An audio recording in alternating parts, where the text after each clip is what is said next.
ಬಿಜೆಪಿಯ ಶಾಸಕರುಗಳೇ ನಿಮ್ಮ ರಾಜ್ಯಾಧ್ಯಕ್ಷರ ರಾಜೀನಾಮೆಗೆ ಒತ್ತಾಯವನ್ನು ಮಾಡುವಂಥ ವಿಚಾರ ಶಾಸನ ಪಕ್ಷದ ನಾಯಕರಾಗಿ ನಿಮ್ಮ ಗಮನಕ್ಕೆ ಬಂದಿದೆ. ಹರಿಹರ ಶಾಸಕ ಬಿ ಪಿ ಹರೀಶ್ ಮಾತನಾಡಿದ್ದಾರೆ.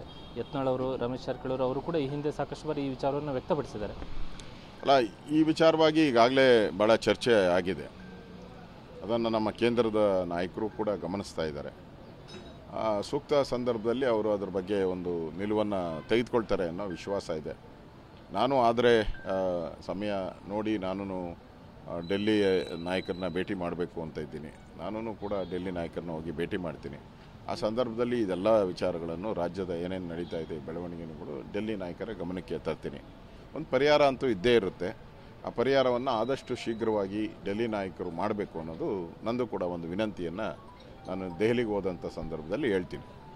ಬಿಜೆಪಿಯ ಶಾಸಕರುಗಳೇ ನಿಮ್ಮ ರಾಜ್ಯಾಧ್ಯಕ್ಷರ ರಾಜೀನಾಮೆಗೆ ಒತ್ತಾಯವನ್ನು ಮಾಡುವಂಥ ವಿಚಾರ ಶಾಸನ ಪಕ್ಷದ ನಾಯಕರಾಗಿ ನಿಮ್ಮ ಗಮನಕ್ಕೆ ಬಂದಿದೆ. ಹರಿಹರ ಶಾಸಕ ಬಿ ಪಿ ಹರೀಶ್ ಮಾತನಾಡಿದ್ದಾರೆ. ಯತ್ನಾಳ್ ಅವರು, ರಮೇಶ್ ಜಾರಕಿಹೊಳಿ ಅವರು ಕೂಡ ಈ ಹಿಂದೆ ಸಾಕಷ್ಟು ಬಾರಿ ಈ ವಿಚಾರವನ್ನು ವ್ಯಕ್ತಪಡಿಸಿದ್ದಾರೆ. ಅಲ್ಲ, ಈ ವಿಚಾರವಾಗಿ ಈಗಾಗಲೇ ಭಾಳ ಚರ್ಚೆ ಆಗಿದೆ. ಅದನ್ನು ನಮ್ಮ ಕೇಂದ್ರದ ನಾಯಕರು ಕೂಡ ಗಮನಿಸ್ತಾ ಇದ್ದಾರೆ. ಸೂಕ್ತ ಸಂದರ್ಭದಲ್ಲಿ ಅವರು ಅದರ ಬಗ್ಗೆ ಒಂದು ನಿಲುವನ್ನು ತೆಗೆದುಕೊಳ್ತಾರೆ ಅನ್ನೋ ವಿಶ್ವಾಸ ಇದೆ. ನಾನು ಆದರೆ ಸಮಯ ನೋಡಿ ನಾನು ಡೆಲ್ಲಿ ನಾಯಕರನ್ನ ಭೇಟಿ ಮಾಡಬೇಕು ಅಂತ ಇದ್ದೀನಿ. ನಾನು ಕೂಡ ಡೆಲ್ಲಿ ನಾಯಕರನ್ನ ಹೋಗಿ ಭೇಟಿ ಮಾಡ್ತೀನಿ. ಆ ಸಂದರ್ಭದಲ್ಲಿ ಇದೆಲ್ಲ ವಿಚಾರಗಳನ್ನು ರಾಜ್ಯದ ಏನೇನು ನಡೀತಾ ಇದೆ ಬೆಳವಣಿಗೆಗಳು ಡೆಲ್ಲಿ ನಾಯಕರ ಗಮನಕ್ಕೆ ತರ್ತೀನಿ. ಒಂದು ಪರಿಹಾರ ಅಂತೂ ಇದ್ದೇ ಇರುತ್ತೆ.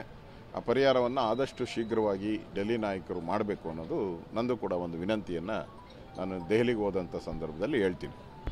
ಬಿಜೆಪಿಯ ಶಾಸಕರುಗಳೇ ನಿಮ್ಮ ರಾಜ್ಯಾಧ್ಯಕ್ಷರ ರಾಜೀನಾಮೆಗೆ ಒತ್ತಾಯವನ್ನು ಮಾಡುವಂಥ ವಿಚಾರ ಶಾಸನ ಪಕ್ಷದ ನಾಯಕರಾಗಿ ನಿಮ್ಮ ಗಮನಕ್ಕೆ ಬಂದಿದೆ.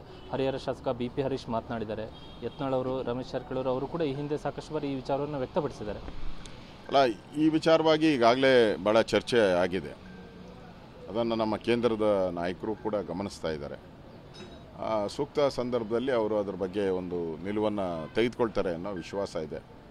ನಾನು ಆದರೆ ಸಮಯ ನೋಡಿ ನಾನು ಡೆಲ್ಲಿ ನಾಯಕರನ್ನ ಭೇಟಿ ಮಾಡಬೇಕು ಅಂತ ಇದ್ದೀನಿ. ನಾನು ಕೂಡ ಡೆಲ್ಲಿ ನಾಯಕರನ್ನ ಹೋಗಿ ಭೇಟಿ ಮಾಡ್ತೀನಿ. ಆ ಸಂದರ್ಭದಲ್ಲಿ ಇದೆಲ್ಲ ವಿಚಾರಗಳನ್ನು ರಾಜ್ಯದ ಏನೇನು ನಡೀತಾ ಇದೆ ಬೆಳವಣಿಗೆಗಳು ಡೆಲ್ಲಿ ನಾಯಕರ ಗಮನಕ್ಕೆ ತರ್ತೀನಿ. ಒಂದು ಪರಿಹಾರ ಅಂತೂ ಇದ್ದೇ ಇರುತ್ತೆ. ಆ ಪರಿಹಾರವನ್ನು ಆದಷ್ಟು ಶೀಘ್ರವಾಗಿ ಡೆಲ್ಲಿ ನಾಯಕರು ಮಾಡಬೇಕು ಅನ್ನೋದು ನಂದು ಕೂಡ ಒಂದು ವಿನಂತಿಯನ್ನು ನಾನು ದೆಹಲಿಗೆ ಹೋದಂಥ ಸಂದರ್ಭದಲ್ಲಿ ಹೇಳ್ತೀನಿ.